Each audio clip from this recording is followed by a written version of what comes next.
참 예수님, 네, 사순 특강 제2부 시작하도록 하겠습니다.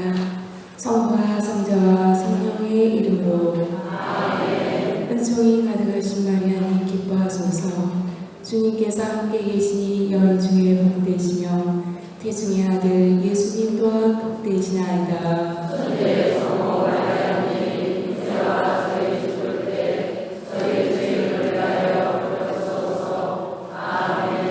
성부와 성자와 성령의 이름으로 아멘. 예, 오늘 제4순특강 2부는 욥과 예수님의 고통에 관한 연구 시도를 주제로 말씀드리도록 하겠습니다.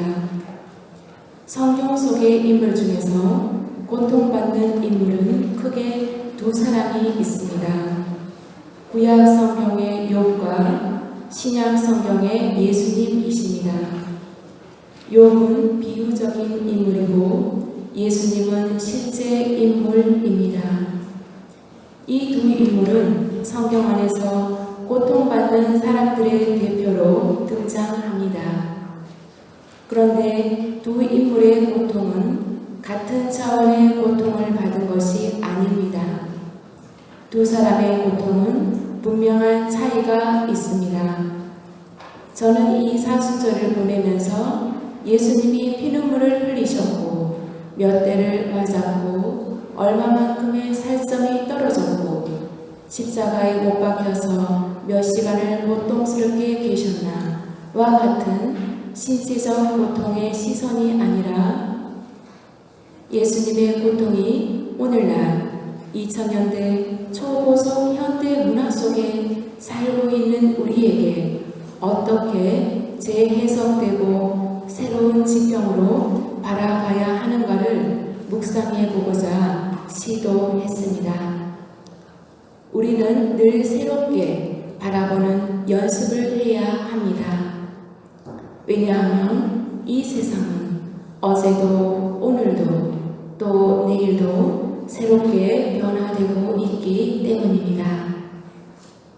대칭거 4110조를 다 함께 읽도록 하시겠습니다. 세계의 현재 발전을 지시하며 가장 근본적인 의문을 제기하거나 세상 예민하게 절감하는 사람들이 날로 더욱 많아지고 있다. 인간이란 무엇인가? 이토록 커다란 발전이 이루어졌음에도 여전히 존재하는 고통과 불행과 죽음의 의미는 무엇인가?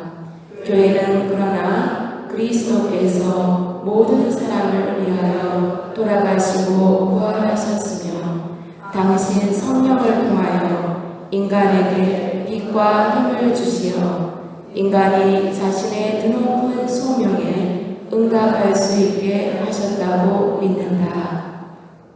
우리는 이 시간을 통해서 욥과 예수님의 고통의 의미와 가치는 무엇인지를 알아보고 나는 이 시대에 어떤 소명을 살아야 하는지 어떻게 소명에 응답해야 하는지를 숙고하고 결단할 수 있는 시간이 되었으면 좋겠습니다. 성경은 인간 고통에 관한 책입니다. 수많은 성경 인물들 중에서 우선 구약 성경의 고통받는 인물의 대표인 욥을 알아보도록 하겠습니다. 성경에서 제시하는 욥은 의인이었습니다. 굉장히 부자였고 경건한 사람인데 재산과 자녀와 건강을 모두 잃게 됩니다. 모든 것을 잃어버린 한 인간을 통해서 인간의 고통과 부정, 거부, 그리고 수용하는 모습을 보게 됩니다. 저는 욥기의 세밀한 분석보다는 욥기 전체 맥락의 숲을 통해서 보여준 욥의 고통 앞에서 어떻게 이 고통을 풀어 나가는가를 조금 언급하고 싶습니다. 나의 고통과 이웃의 고통, 특별히 마음으로 준비되지 않은 갑작스러운 고통이 순식간에 올 때 이 고통을 어떻게 받아들여야 할지 가장 힘든 아픔 앞에서 수용하지 못할 때가 많습니다. 하느님을 믿고 따르는 신앙인은 영적인 신앙의 수준에 따라서 각기 다르게 반응합니다. 특히 하느님을 단순히 축복 자판기로만 여기고 오로지 요구사항만 계속 나열하는 청원 기도만 할 줄 알고 감사 기도를 할 줄 모르는 영혼은 고통 앞에서 하느님을 냉정하게 거부하게 됩니다. 욥기 2장입니다. 그들은 이래 동안 밤낮으로 그와 함께 땅바닥에 앉아 있었지만 아무도 그에게 말 한마디 하지 않았다. 그의 고통이 너무도 큰 것을 보았기 때문이다. 고통받는 인간의 대표로서 보여주는 욥의 시련은 지금 현대를 살아가는 우리의 삶을 대변해 주면서 또한 고통 앞에서 신이신 하느님께 대한 응답과 고통을 받아들이는 수용 태도를 그대로 반영해 주고 있습니다. 왜 고통을 받아야 하는지 하느님께 물었던 욥은 대답을 받지 못합니다. 하느님은 욥의 고통에 명쾌하게 전지전능하신 자태로 대답해 주지 않습니다. 그러나 하느님은 이렇게 말씀하십니다. 지각 없는 말로 내 뜻을 어둡게 하는 이자는 누구냐? 불평분이 전능하신 분과 논쟁하려는가? 하느님을 비난하는 자는 응답하여라. 그러자 욥이 저는 보잘것없는 몸 당신께 뭐라 대답하겠습니까? 손을 제 입에 갖다 댈 뿐입니다. 그러자 하느님은 하늘 아래 모든 것이 다 내 것인데 갚으라고 외치며 나에게 맞서는 자가 누구냐? 라고 말씀하시자 욥은 이렇게 고백합니다. 저는 알았습니다. 당신께서는 모든 것을 하실 수 있음을, 당신께는 어떠한 계획도 불가능하지 않음을. 그렇습니다. 저에게는 너무나 신비로워 알지 못하는 일들을 저는 이해하지도 못한 채 짓거렸습니다. 결론적으로 욥은 하느님께 왜 고통을 받아야 하는지의 물음에 대한 답을 얻지 못합니다. 그러면서 하느님의 깊은 뜻이 있음을 신뢰하지도 않고 제대로 알지도 이해하지도 못하면서 불평했던 자신의 모습을 부끄럽게 여기며 회개의 마음으로 먼지와 잿더미에 앉아 참회한다고 고백하고 있습니다. 욥은 자신의 고통을 통해서 하느님을 진심으로 마주하며 인격적인 관계를 맺게 됩니다.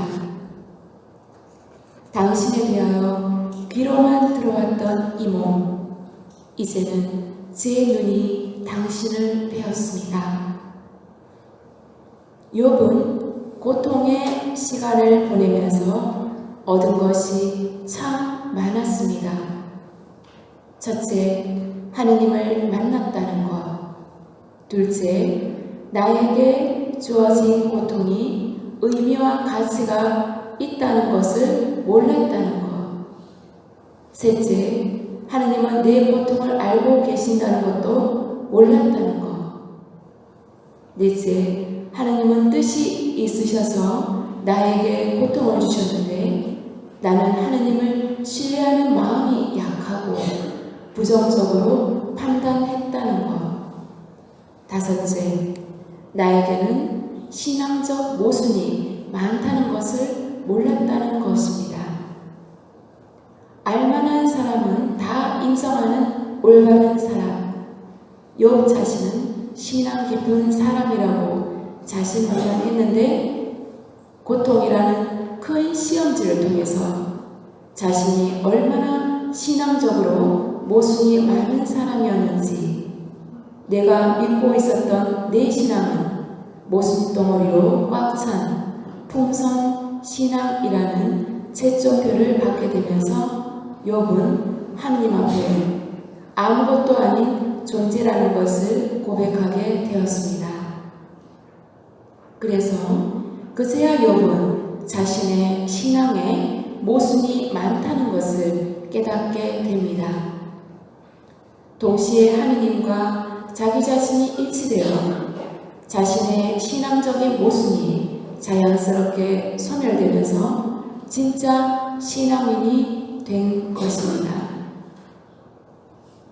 욥기의 핵심은 왜 죄 없는 인간이 고통을 당해야 하는지, 그 물음에 대한 해답과 이유를 구체적으로 대답해 주는데 초점이 있는 것이 아닙니다. 중요한 것은 고통을 통해서 진심으로 하느님을 만났고, 하느님은 누구이고 나는 누구인가를, 인간 본분의 자리는 어디인가를 자각하게끔 가르쳐주고 있는 것입니다. 하느님 앞에서 진실된 나의 자세와 겸손된 마음으로 무릎을 꿇을 줄 아는 가장 인간다운 인간의 자태로 창조주와 피조물의 관계 질서에 순명하며 되돌아가게 되는 여성을 보여주는 것입니다. 인간은 아무리 자연 만물의 원리와 법칙을 깨달았다고 해도 그 인간은 신적인 경지에까지 오를 수는 있어도 신이 될 수 없다는 것을 압니다. 욥은 현실적인 신앙적 자아와 이상적인 신앙적 자아 사이의 큰 차이에서 오는 대립과 불균형의 깊은 괴리로 갈등하며 힘들어 했습니다. 그러나 견딜 수 없는 고통은 현실과 이상의 신앙적 자아가 얼마나 큰 간격의 모순 속에 있었는지를 가르쳐 주었습니다. 그러한 자각의 과정 통해서야 비로소 욥의 모순은 자신도 모르게 사라지며 하느님과 욥 자신은 일치하여 진정한 평화와 자유와 행복을 얻게 된 것입니다.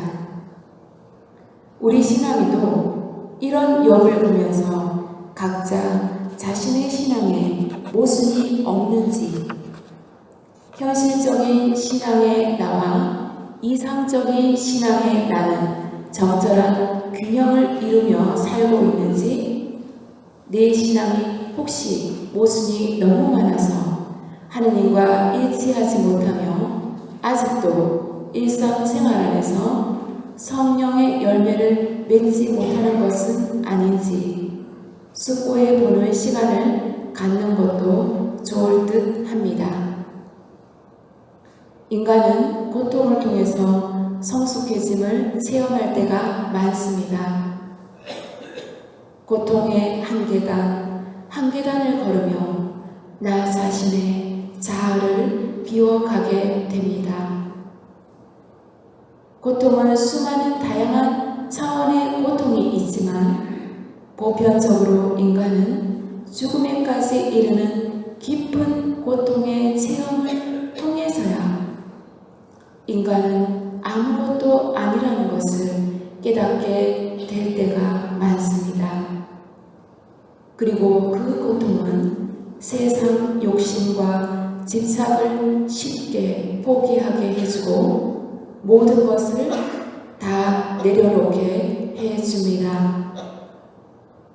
그리고 그 고통의 끝은 죽어야만 하는 존재, 영원한 나의 것은 하나도 없다는 것, 빈 털터리의 초라함과 죄밖에 없는 연약한 존재라는 것을 인정하는 깨달음을 얻게 됩니다. 그래서 고통은 인간 영혼에게는 엄청난 영혼의 보약이자 은총이며 보석인 것입니다. 구원에 이르는 고통, 성 요한 바오로 2세 교황님의 말씀을 다 함께 읽겠습니다. 고통은 또한 인간의 정신적인 위대함을, 인간의 영적 성숙을 드러내라는 하나의 초대이기도 합니다. 고통은 인내를 낳고, 인내는 시련을 이겨내는 끈기를 낳고, 끈기는 희망을 낳는다는 것을 우리는 알고 있습니다. 이 희망으로 말미암아 고통이 자기를 굴복시키지 못하리라는 확신이 보존되는 것입니다.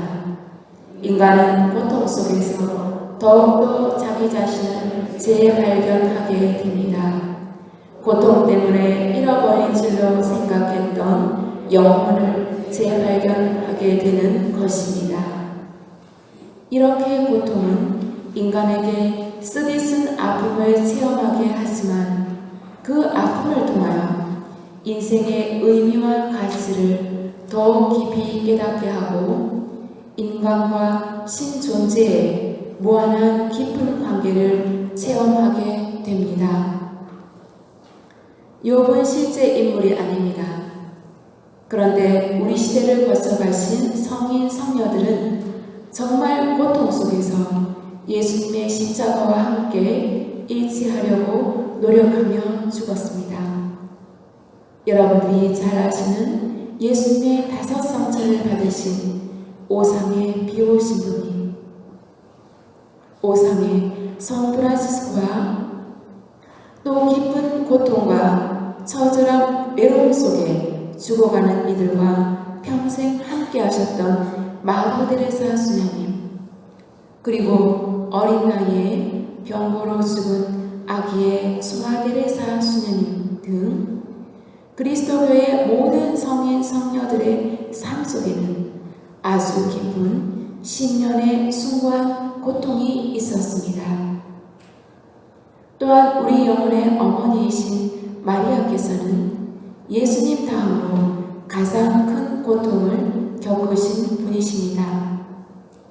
우리가 도저히 상상하기조차 어려운 당신 아드님의 끔찍한 고문의 순환 현장을 지켜보시고 해골산에서 아들의 억울하고도 참혹한 죽음을 함께 아파하며 고통받으신 참여자로서 그리스도를 위하여 첫 번째로 가장 큰 고통을 겪으신 어머니이자 십자가 고통의 인내의 완덕을 이루신 표양이 되셨습니다. 그리고 지금 성모 마리아께서는 우리의 모든 고통까지 이해하시는 우리 영혼의 어머니로서 우리들 인생의 동반자가 되어주셔서 함께 하시며 위로하십니다. 이와 같이 고통 없는 성인 성녀는 아무도 없었습니다. 고통은 너무나도 아프지만 한 평범한 인간을 내적인 깊은 성숙도에 이르게 하고 영적인 위대함의 경지에 오르게 하여 하느님과 일치하는 비범한 보석과 같은 위대한 영혼이 되게 해줍니다. 이러한 의미에서 고통을 특별한 은총이라고 표현하는 것 같습니다. 이 고통은 인간을 깊은 회심으로 이끌어 완전히 새로운 인간이 되게 하는 특별한 힘이 감추어져 있기 때문입니다.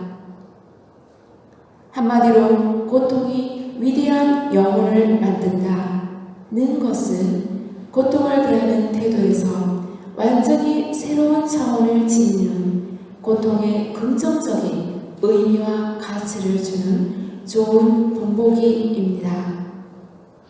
그래서 바오로 사도의 말씀대로 성인들은 그리스도를 위하여 남은 고난의 잔을 채우면서 고귀한 인생을 잘 마쳤고 많은 어려움을 예수님과 함께 인내로이 잘 겪어내어 마침내 하느님 나라에 들어가는 천국 영광의 자리에 오르고 예수님과 같이 인간 승리자가 되셔서 오늘을 살고 있는 우리들에게 감동적인 교훈을 주고 있는 것입니다. 그래서 로마서 말씀에서 바울은 장차 우리에게 계시될 영광에 견주면 지금 이 시대에 우리가 겪는 고난은 아무것도 아니라고 생각합니다. 라고 말하며 희망에 가득 찬 신앙을 힘차게 고백하고 있습니다. 성 요한 바오로 2세 교황님께서는 고통의 의미에 대한 해답을 다음과 같이 제시하셨습니다. 그것은 사랑이라고 말합니다. 인간에 대한 하나님의 숭고한 사랑을 올바르게 터득하면 터득할수록 고통의 왜? 라는 질문에 대한 해답을 알 수 있다는 것입니다. 구원에 이르는 고통, 다 함께 읽겠습니다. 고통의 왜에 대한 진정한 해답을 얻자면 우리는 존재하는 모든 것의 의미가 흘러나오는 궁극원천인 하느님의 사랑이라는 계시에 주목해야 합니다. 우리가 하느님의 숭고한 사랑을 터득할 수 있는 그만큼 그리스도로 말미암아 우리는 그 신비 속으로 들어가서 고통의 왜를 발견할 수 있는 것입니다. 사랑은 또한 고통의 의미 문제에 대한 해답의 가장 충만한 원천이기도 합니다. 이 해답이 하느님에 의하여 인간에게 예수 그리스도의 십자가에서 주어진 것입니다.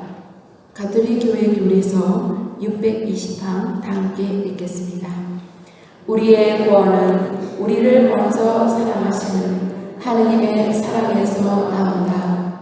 하느님께서는 우리를 사랑하시어 당신의 아드님을 우리 죄를 위한 속죄 제물로 보내주셨기 때문이다. 하느님께서는 그리스도 안에서 세상을 당신과 화해하게 하셨다.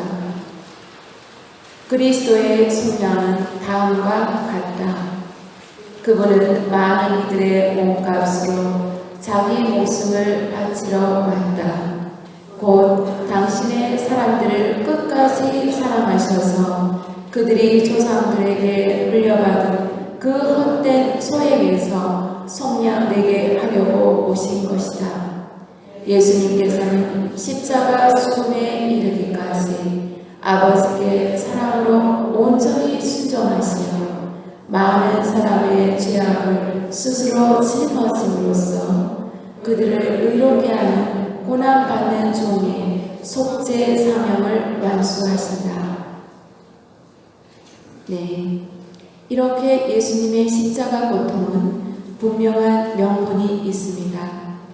우리를 위하여 희생하신 고통과 죽음의 신비는 우리가 죽음의 터널을 지나면서 마지막 성숙의 단계를 통과해 이 세상을 떠나 천국에 가서야 온전히 깨달을 수 있는 신비일지도 모릅니다. 예수님의 성량, 십자가 죽음의 속죄 행위는 단순한 희생이나 순교의 죽음이 아니라 인류의 죄과에 대한 책임을 짊어지고 하느님과 화해시키기 위해 당신 스스로 아무 죄도 없이 죽어간 죽음입니다. 예수님께서는 수많은 영혼들을 위하여 마지막 피 한 방울까지 모두 흘린 희생을 하셨습니다. 가톨릭 교회는 이렇게 인간에 대한 하느님 사랑과 예수님의 십자가 고통의 의미를 가르쳐주고 있습니다. 그런데 우리 신앙인은 진심으로 마음으로 진지하게 이 십자가의 사랑을 깨닫고 일상을 살고 있는지 의문입니다. 교황님의 말씀처럼 하느님의 숭고한 사랑을 제대로 자각하고 살고 있는지 말입니다. 하느님, 당신은 정말로 저를 사랑하시나요? 거짓된 인간 사랑이 난무하는 이 사회에서 우리 신앙인은 예수님의 진실한 십자가 사랑을 만나며 진정으로 참 사랑이 무엇인가를 깨달아야 되겠습니다. 저의 체험담 한 가지를 여러분에게 소개해 보도록 하겠습니다. 저는 수도생활 과정 중에 수련기 때 이런 체험을 한 적이 있습니다. 수녀원 수련소에서 첫 사역을 준비하며 말씀 피성을 했는데 너는 눈에 넣어도 아프지 않을 나의 귀염둥이, 나의 사랑이다 라는 이사야서의 이 텍스트가 그날의 묵상 말씀으로 주어졌습니다. 저는 이 말씀을 계속 마음으로 되뇌었는데 순간 제 마음속 깊이에서부터 분노가 치밀어 올랐습니다. 그러면서 이런 감정이 폭발했습니다. 하느님이 나에게 어떻게 이런 말을 하실 수 있지? 내가 얼마나 고통스러울 때가 많았고 내가 얼마나 상처를 많이 받았는데 또 내가 얼마나 슬플 때가 많았는데 그리고 나는 지금도 마음이 너무 아픈데 어떻게 이런 나를 보고서 너는 나의 사랑이다 라고 말하시고 눈에 넣어도 아프지 않을 나의 귀염둥이 라고 저렇게 뻔뻔스럽게 나에게 말씀하시지? 하느님, 어떻게 저에게 이런 말씀을 하실 수 있나요? 하느님, 저는 당신의 이 말씀을 받아들이지 못하겠습니다. 죄송하지만 당신의 이 말씀을 못 받아들이겠습니다. 정말 당신이 저를 사랑하신다면 증거를 대보세요. 정말로 저를 사랑하신다면 증거를 대보라고요. 라고 거세게 항의하며 소리치고 대성통곡을 했습니다. 대성통곡은 그야말로 분노와 아픔, 슬픔과 함께한 서러움과 고통의 토해냄이었습니다. 대성통곡의 소리가 점점 약해지면서 저는 눈물을 닫고 다시 성경 앞에 앉았습니다.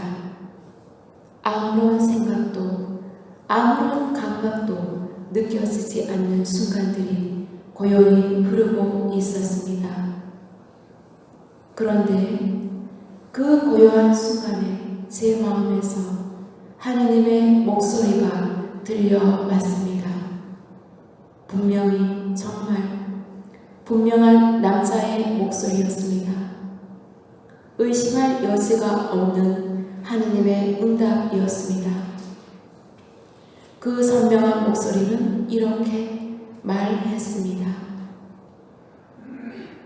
내 아들을 줬잖아. 내 아들을 너에게 줬잖아.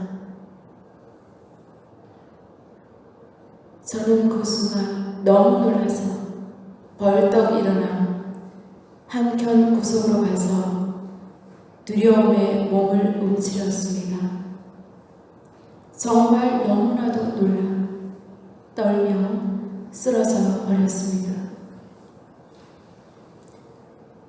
지금까지 내 인생에서 받은 고통, 상처, 아픔, 서러움, 섭섭함, 한맺힘, 억울함 등의 감성들이 한꺼번에 저의 내면 밑바닥 무의식에서 올라와 제 영혼이 하느님께 대들었는데 그리고 증거를 대보라고 정말 하느님 당신이 저를 사랑하신다면 그 사랑하는 증거를 대보라고 소리 질렀는데 정말로 하느님은 저에게 직접 증거를 대버리셨습니다.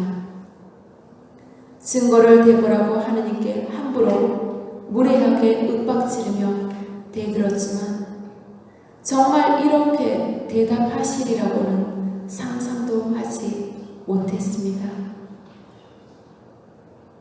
저의 인생 역사 안에서 가장 큰 하느님의 체험이었습니다. 하느님께서 나를 사랑하신다는 증거는 바로 너무나도 사랑하는 당신의 외아들을 나에게 기꺼이 주신 것입니다. 하느님께서 나를 사랑하신다는 증거가 아무런 고통 없이 편하게 살게 해주신 것도 아니고 나에게 돈과 집과 차를 주고 출세와 명예와 권력의 자리를 지어주고 백세 건강에 무병장수를 주고 내 모든 일을 일사천리 시스템으로 술술 잘 풀리게 해주는 것으로 사랑을 증명해 보이시는 것이 아니라 완전한 사랑의 증명, 바로 당신의 전부, 하느님의 전부인 당신의 외아들 예수님을 나에게 주신 것입니다. 당신의 전부를 주신 것입니다. 하느님은 진심으로 나를 사랑하고 계셨습니다. 하느님의 사랑은 진심이고 진짜 사랑입니다. 참으로 끝까지 영원히 사랑하시는 진실한 사랑인 것입니다. 하느님께서 이렇게 당신의 아들 예수님을 나에게 주신 것은 나의 어려운 인생길을 예수님에게 의지하면서 예수님과 함께 외롭지 않게 인생을 풀어가라고 주신 것입니다. 내 영혼이 고아로 남아 방황하는 것을 견딜 수가 없는 그 뜨거운 사랑 때문에 예수님을 주셨습니다. 제가 한 번도 당신의 아들을 달라고 요청한 적도 없는데 말입니다. 또 눈에 넣어도 아프지 않을 만큼 사랑해 달라고 구걸하지 않았는데 하느님은 스스로 자청하셔서 나를 사랑하고 계십니다. 이렇게 천상 하느님의 사랑 법칙은 구걸하는 자와 구걸받는 자가 뒤바뀐 각과 을 주객이 전도된 사랑인가 봅니다. 그래서 나는 이 큰 사랑의 끈으로 혼자가 아니고 내 인생 고통길에서도 절망과 좌절의 시련에서 빛으로 올라와 예수님과 함께 영적인 동반을 하며 행복하고 아름다운 사랑에 동행을 하는 것입니다. 결코 고독하고 쓸쓸한 외로움의 늪을 혼자 걷지 않게 하시고 예수님과 함께 내 인생의 어려운 십자가의 길을 같이 걸으며 올바르게 천국의 문에 도달하게 하시는 것입니다.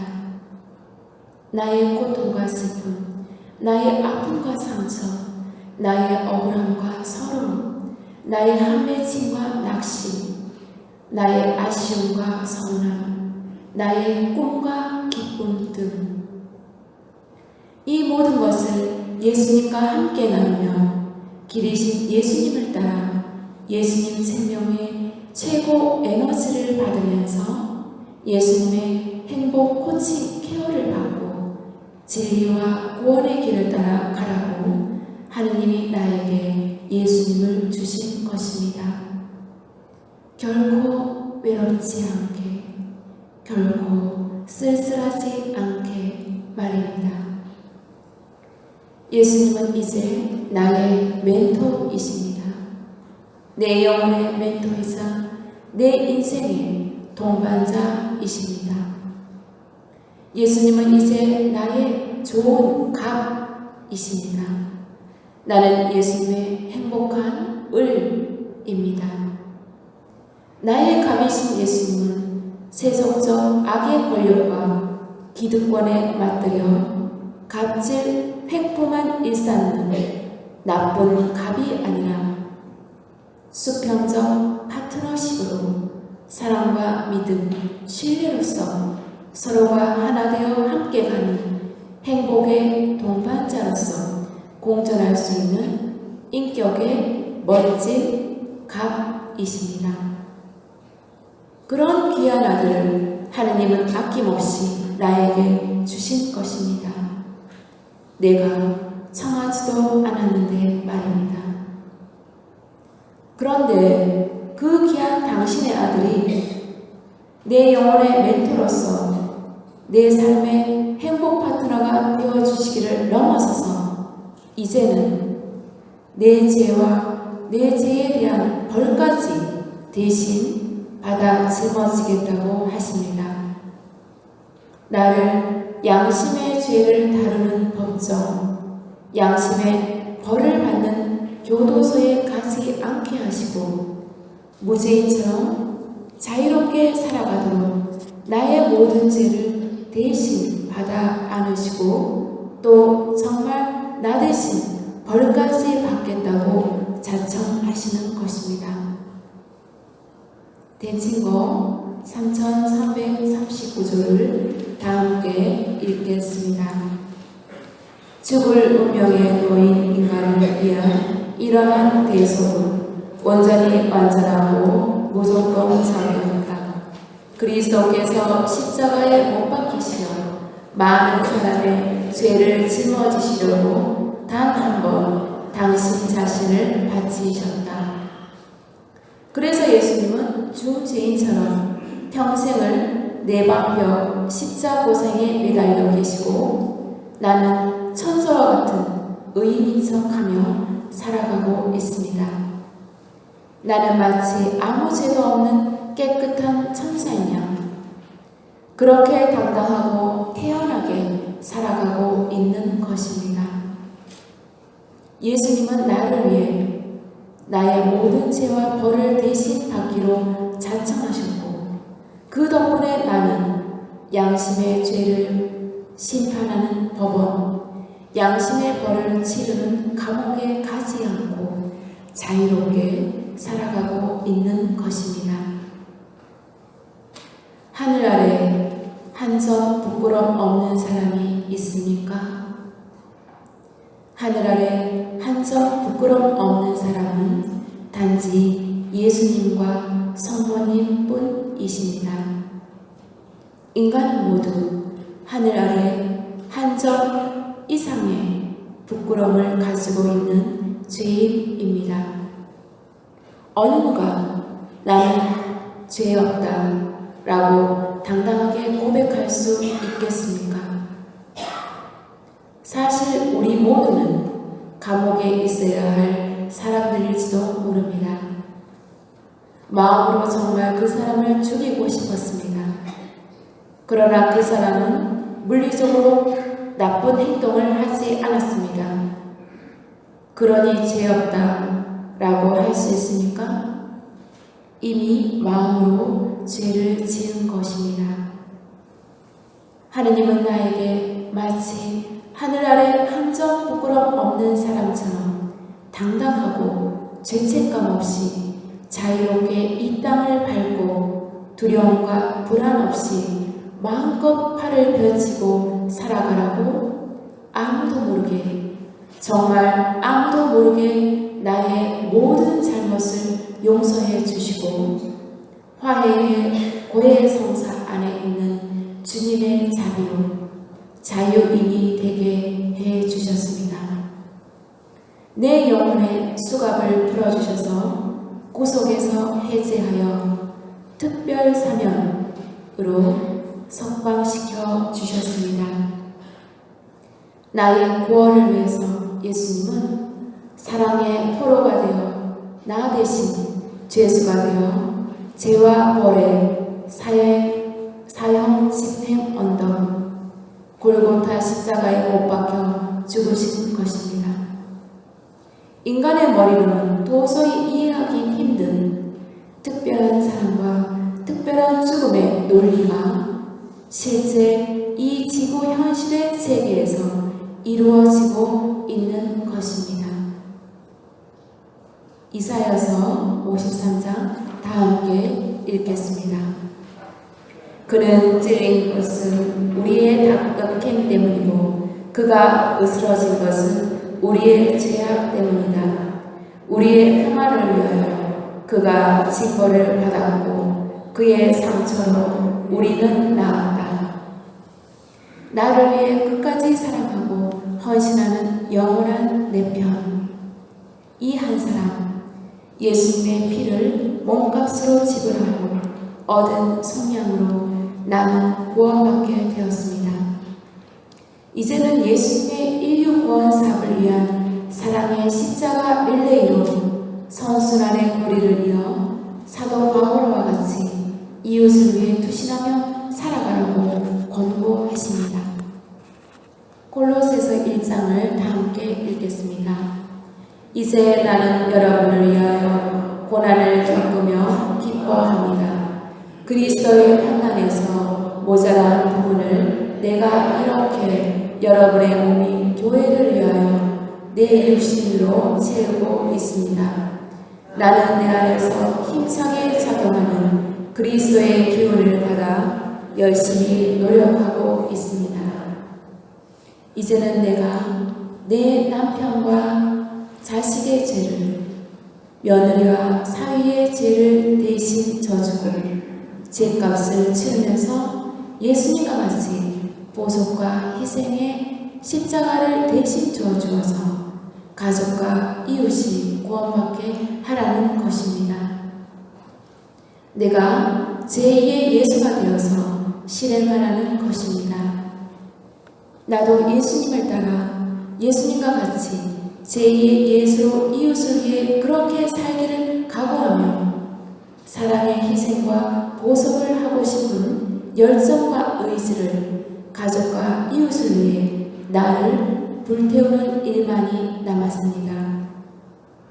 뜨거운 사랑의 빛이 되고 열정적인 사랑의 소금이 되어 가족과 이웃을 위해 완전히 녹아 소멸시키라고 하십니다. 그럴 때 우리 영혼은 그 누구보다도 가장 큰 희생의 인생을 겪으신 성모님과 같이 티 없이 맑고 깨끗한 영혼으로 자동성화되어 천국을 향해 높이 올라가게 될 것입니다.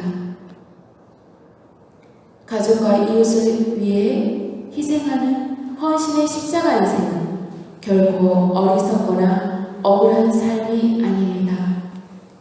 십자가의 노고와 수고와 고통은 결코 헛되지 않습니다. 그래서 바로 구원에 이르는 고통, 즉 이웃을 위한 사랑의 희생적 고통이 가치와 의미가 여기에 있는 것입니다. 여기서 분명히 짚고 넘어가야 하는 것은 그냥 고통이 아닙니다. 나 자신만을 위한 사역적 고통이 아닙니다. 나의 첫 번째 이웃인 가족과 다른 이웃들을 향한, 이웃들을 위한 순수한 사랑의 희생과 헌신적 고통을 말합니다. 저는 몇 년 전에 외국에서 선교 소임을 한 적이 있습니다. 선교를 하면서 그 선교지의 원주민들에게 별로 도움을 주지 못하는 것 같은 마음에서 괴로워하고 있었습니다.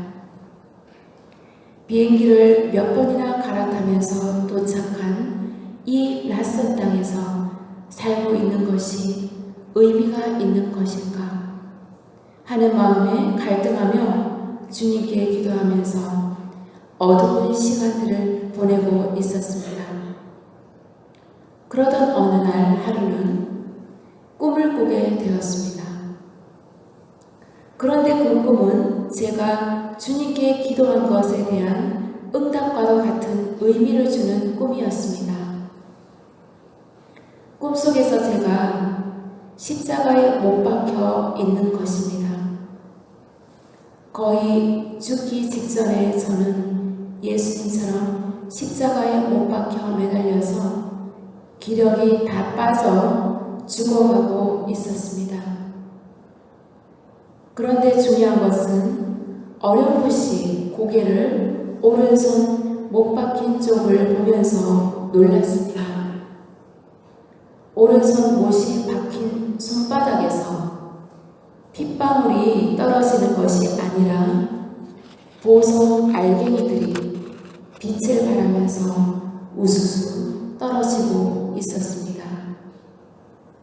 그래서 보석 알갱이들이 떨어지는 시선을 향해 멀리 있는 아래로 보니까 작게 보이는 그 가난한 원숭이들이 검은 봉지로 그 떨어지는 보석 알갱이들을 십자가 아래에서 받고 있는 것이었습니다. 그러고서 저는 잠에서 깨어났습니다. 꿈에서 깬 저는 더 이상 잠을 잘 수가 없었습니다. 그리고 바로 촛불을 켜고 예수님 십자가상 앞에 앉았습니다. 그리고 눈물을 흘렸습니다. 주님께서는 여기 원주민들을 위해서 내가 예수님처럼 속량되는 십자가 희생의 죽음을 원하시는구나. 내가 인간적으로 대단한 선교 복지 사업을 펼쳐서 이 가난한 사람들에게 금전적인 도움을 주고 물질적으로 필요한 것을 모두 만족해 주면서 그럴듯한 선교를 하는 것만이 의미가 있고 또 인간적으로 거창하게 보이는 선교 활동이 전부가 아니구나.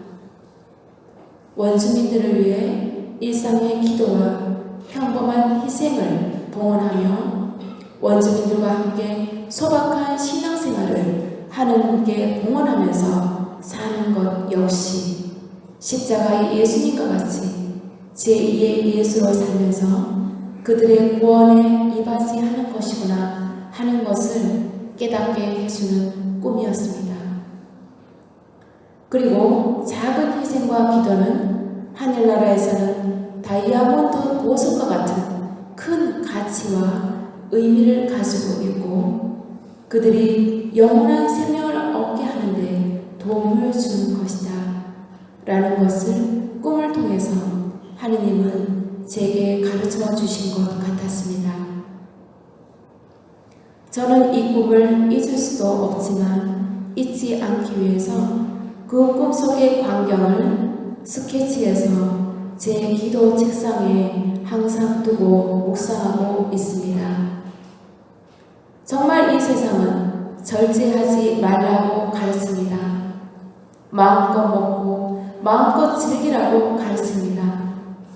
또 이 세상은 더 이상 가족과 이웃을 위해 희생하지 말고 보석도 필요 없고 자기 자신만을 위해서 마음껏 쾌락을 누리면서 멋대로 살아가라고 가르칩니다.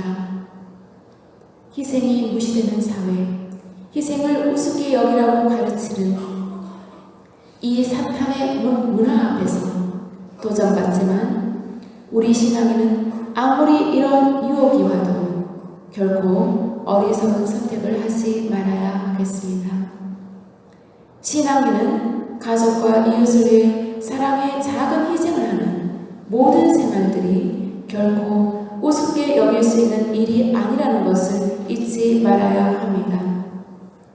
이웃을 위해 희생하고 헌신하는 삶은 하늘나라에서는 완전히 판이 뒤바뀌는 다이아몬드 보석보다 더 가치로운 일이 된다는 것을 명심해야 합니다. 댄싱거 5114조 다 함께 읽겠습니다. 우리는 고통을 줄이고 고통에 맞서 싸우고자 노력할 수 있지만 세상에서 고통을 없앨 수는 없습니다. 우리가 치유되는 것은 고통을 비켜 피하거나 고통에서 도망침으로써가 아니라 고통을 받아들이고 고통을 당하여 성장하며 무한한 사랑으로 고통받으신 그리스도와 일치함으로써 고통의 의미를 찾는 능력을 통해서입니다. 개인 자신도 고통에서 정화와 성장의 길, 희망의 여정이라는 의미를 스스로 찾지 못한다면 다른 이들의 고통을 받아들일 수 없습니다. 예수님의 인생은 참으로 억울하여 울며 애통해야 할 것 같은 인생입니다. 정말 그렇다면 예수님은 세상에서 가장 불쌍한 사람이 됩니다. 예수님도 저의 하느님, 어찌하여 저를 버리셨습니까? 라고 처절한 고백을 하시면서 십자가에서 눈을 감으셨습니다. 그런데 하느님께서는 당신의 아들을 그렇게 버리지 않으셨습니다. 세상에서 가장 불쌍한 사람으로 버려두지 않으셨습니다. 당신 아들을 가장 영광스러운 모습으로 부활시키셨습니다. 다시 살아나게 하셨습니다. 골고타에 세워진 그리스도의 십자가는 보석으로 바뀌었습니다. 그 초라하던 십자가를 하느님은 찬란히 빛나게 하셨습니다. 다시 살아나는 부활을 잊지 말아야 합니다. 가장 중요한 신앙의 핵심 진리입니다. 인간의 영혼은 있고 결코 사라지지 않는다는 것을, 결코 죽지 않는다는 것을 많은 사람들은 모르고 살고 있습니다. 그렇게 진리를 모르는 나쁜 군중들은 예수님을 중죄인 취급하고 범죄자로 만들어 예수님이 가장 어리석고 바보라 믿었는데, 그러나 그 믿음은 틀린 믿음이었습니다.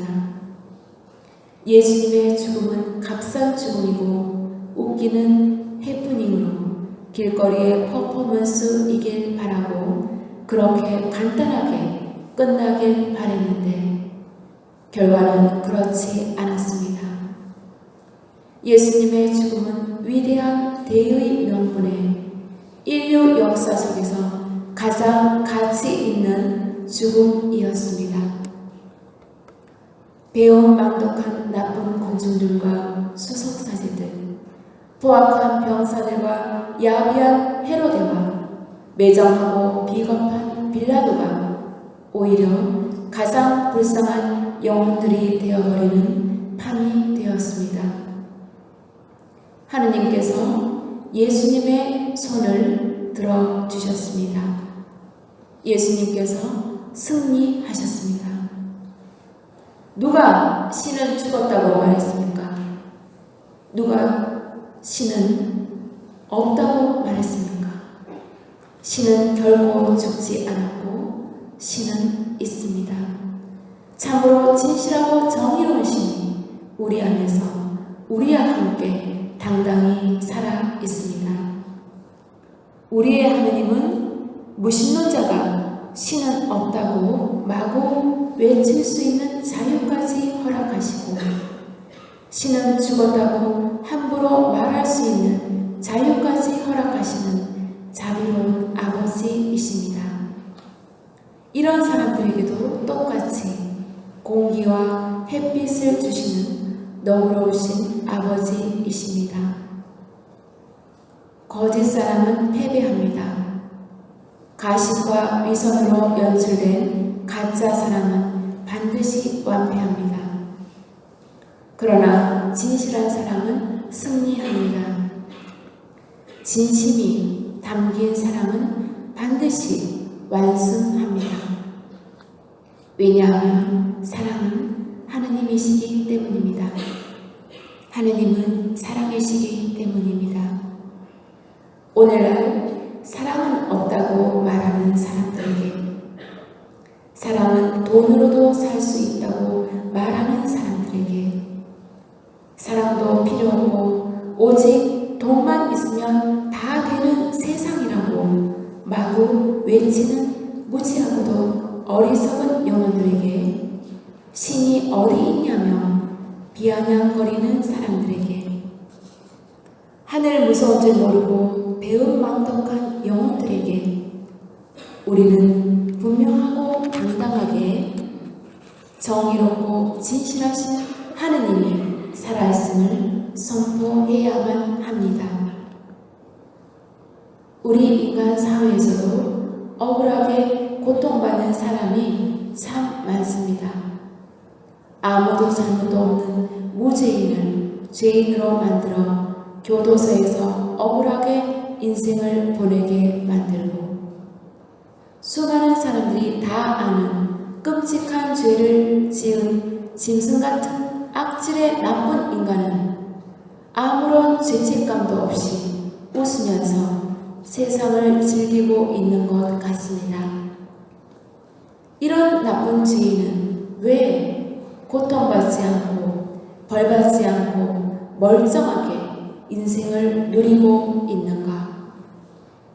라는 씁쓸한 질문을 하곤 합니다. 이 질문에 성경은 이렇게 답하고 있습니다. 로마서 다 함께 읽겠습니다. 사랑하는 여러분, 스스로 복수할 생각을 하지 말고 하느님의 진노에 맡기십시오. 성경에서도 복수는 내가 할 일, 내가 보복하리라 하고 주님께서 말씀하십니다. 주님께서는 약속을 미루지 않으십니다. 오히려 여러분을 위하여 참고 기다리시는 것입니다. 아무도 멸망하지 않고 모두 회개하기를 바라시기 때문입니다. 아버지께서는 아무도 심판하지 않으시고 심판하는 일을 모두 아들에게 넘기셨다. 하느님께서는 죄인의 회개를 간절히 바라시면서 참고 기다리십니다. 그리고 결국 지상의 인간 법정에서 정의가 이루어지지 않으면 하늘나라의 법정에까지 올라가 정의를 이루시리라는 말씀을 하십니다. 지상 법정에서의 판결이 끝이 아니라는 것입니다. 소송에 대한 재판은 천국의 법정에서야 비로소 끝이 나는 것입니다. 하느님께서는 심판에 관한 소임을 당신의 아들이신 예수님께 모두 위임하셨습니다. 지상에서 사형수로 억울하게 죽으신 예수님은 이제 반대로 하늘나라 법정의 심판관으로 앉아 당신과 같이 억울하게 고통받는 이들을 위해 천국의 대법관에 소임을 하시면서 정의의 일을 하시는 것입니다.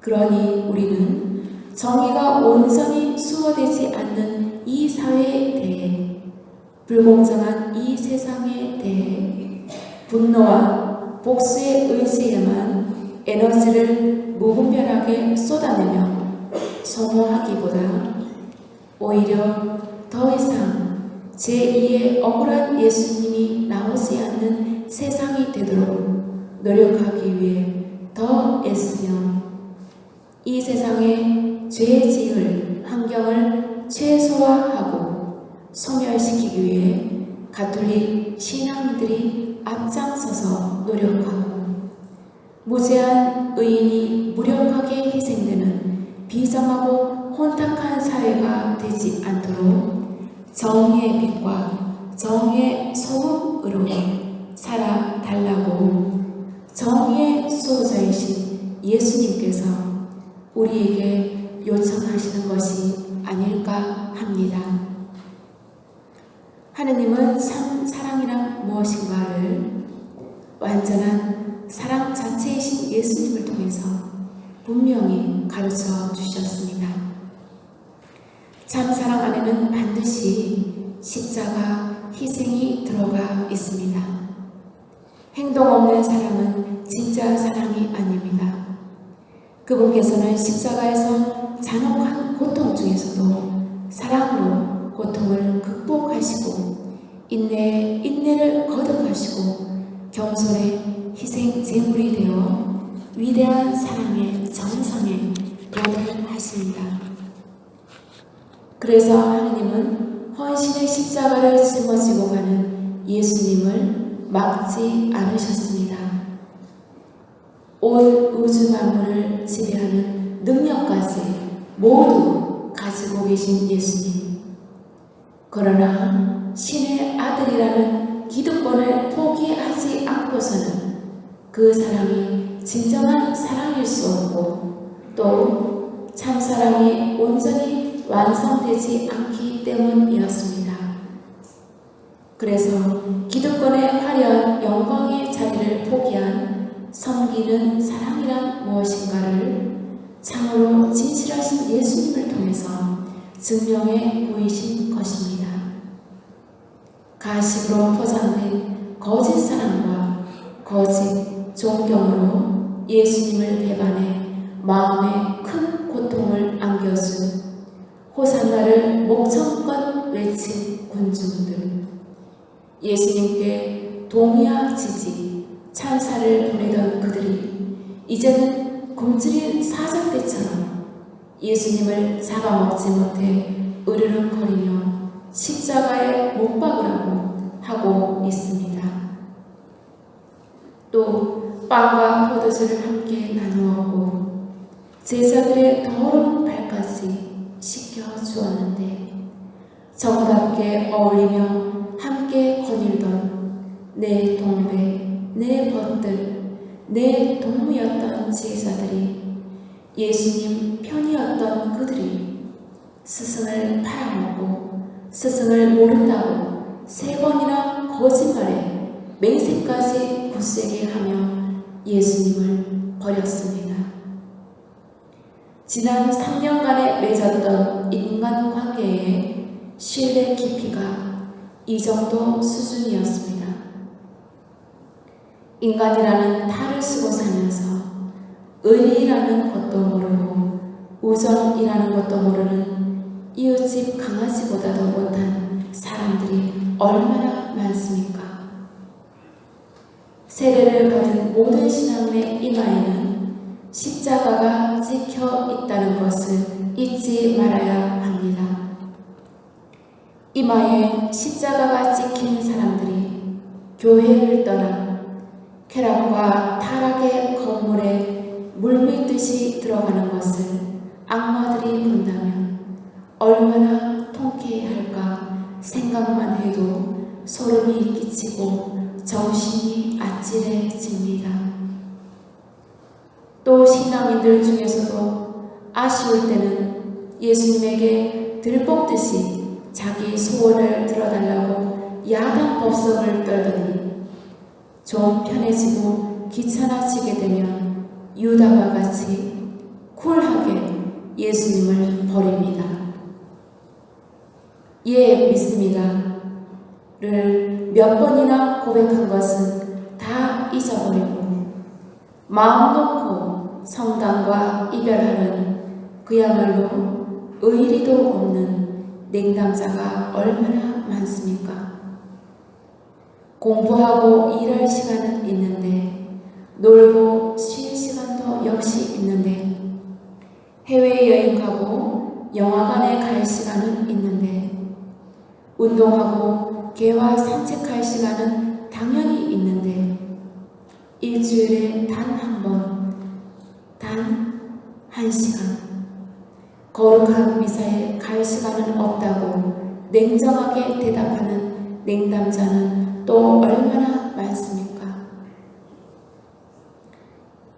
예수님은 유다의 배신보다 유다의 영혼이 지옥 멸망의 구렁텅이에 들어가는 것을 더 마음 아파하시며 찢어지는 아픔을 겪으셨습니다. 유다가 그래도 예수님께 다가와 용서를 청하고 구원받기를 바랬는데 영원한 파멸의 길로 가버린 유다를 보며 너무나도 큰 슬픔 속에 잠기었습니다. 그 누가 예수님의 참담한 고통을 헤아릴 수 있겠습니까? 하루빨리 냉담자 가족을 예수님께로 돌아오게 해야 합니다. 더 이상 예수님께 그 찢어지는 아픔을 드리지 않도록 해야 합니다. 이것이 지금 우리의 미션입니다. 인간이 체험하는 가장 큰 고통 중에 가장 큰 고통인 배신, 배반의 쓰디쓴 맛을 예수님께 드려 제자들은 예수님의 마음에 찢어지는 아픔을 선사했습니다. 이젠 당신을 더 이상 믿지 않는 그들의 불신의 눈빛에 또 한 번 상처받으시고 존경은커녕 냉정한 조소와 차가운 눈초리만 있을 뿐입니다. 골고타에는 십자가 고통, 망치 소리만 있을 뿐입니다. 하늘은 무심한 침묵뿐입니다. 그분의 크신 사랑을 잊어버리고 외면하는 데서 오는 고통 앞에서도 예수님은 변함없는 사랑과 용서로 행동하셨습니다.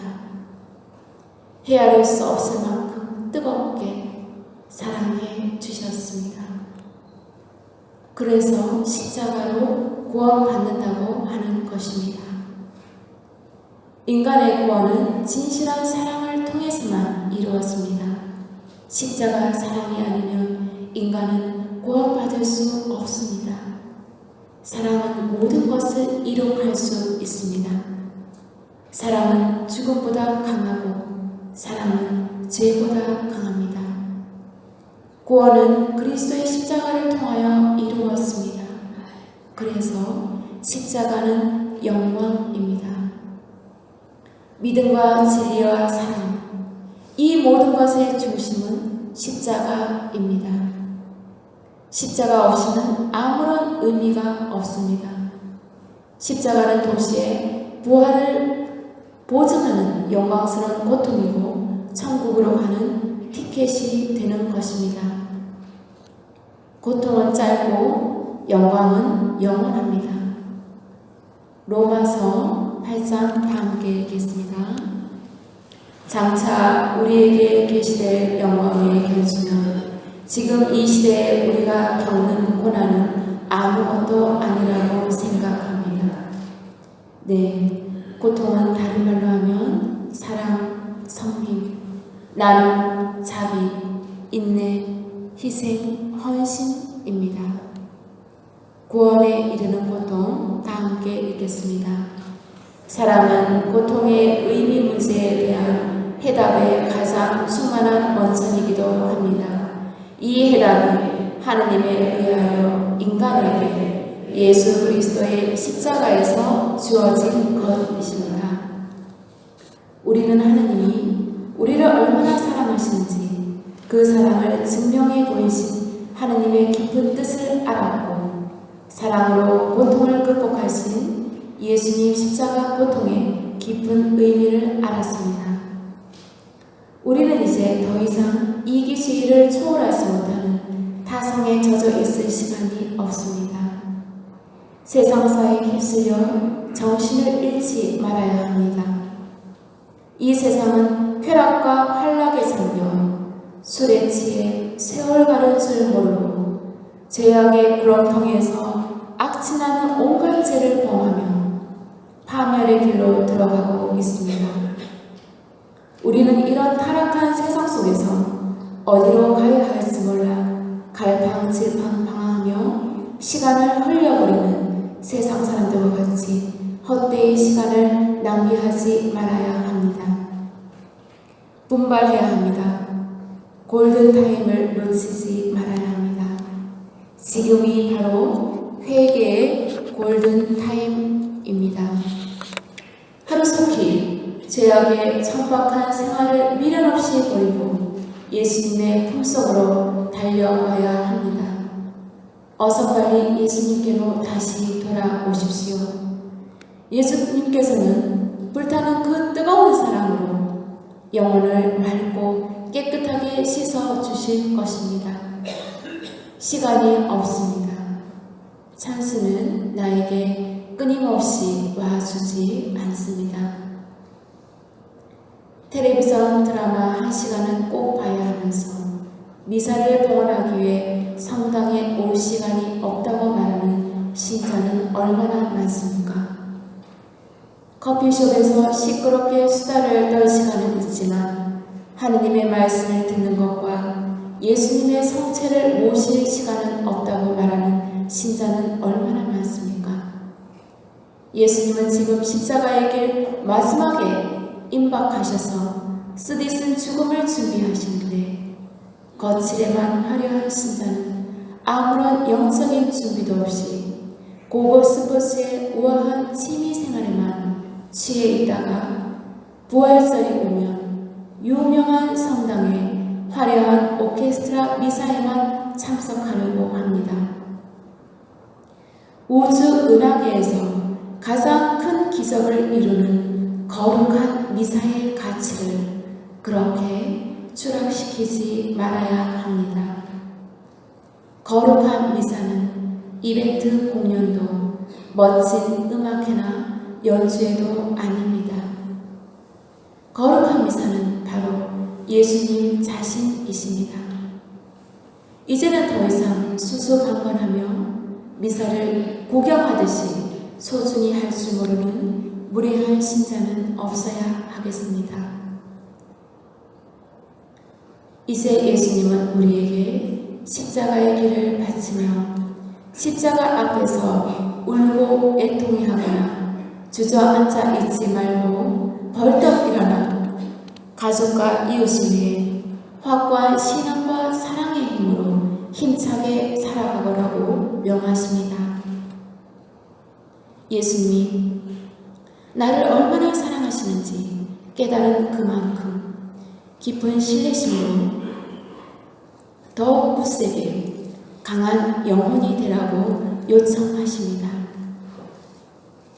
세상 유혹이 나를 뒤흔들고 차라리 유혹에 빠져버리고 싶은 충동의 유혹이 밀려오더라도 예수님을 다시 생각하며 성당으로 빨리 발걸음을 재촉하여 사탄의 달콤한 손길을 뿌리치라고 하십니다. 또 악한 무리가 나쁜 이웃이 나를 방해하여 온갖 박해가 닥쳐와도 이런 고통 앞에서도 예수님과 같이 꿋꿋이 참고 인내하며 굳건히 견뎌내야 한다고 강력하게 호소하십니다. 진리와 진실, 생명이 무시된 권력 다툼에 피비린내 나는 이 사회 속에서 역겨운 기득권 쟁탈 전쟁에 종지부를 찍고 사심과 욕심과 혼탁한 욕망으로 가득 찼던 썩은 인생을 정리하고 새롭게 제대로 인생을 이웃을 위해서 깨끗하게 다시 시작하라고 예수님은 강력하게 촉구하시지 않을까 합니다. 야고보서 5장 다 함께 읽겠습니다. 형제 여러분, 주님의 이름으로 말한 예언자들을 고난과 끈기의 본보기로 삼으십시오. 사실 우리는 끝까지 견뎌낸 이들을 행복하다고 합니다. 여러분은 욥의 인내에 관하여 들었고 주님께서 마련하신 결말을 알고 있습니다. 과연 주님은 동정심이 크시고 너그러우신 분이십니다. 예, 이제 저는 욥과 예수님의 고통에 관한 연구 시도라는 타이틀로 펼쳐본 이 강의를 마무리하고자 합니다.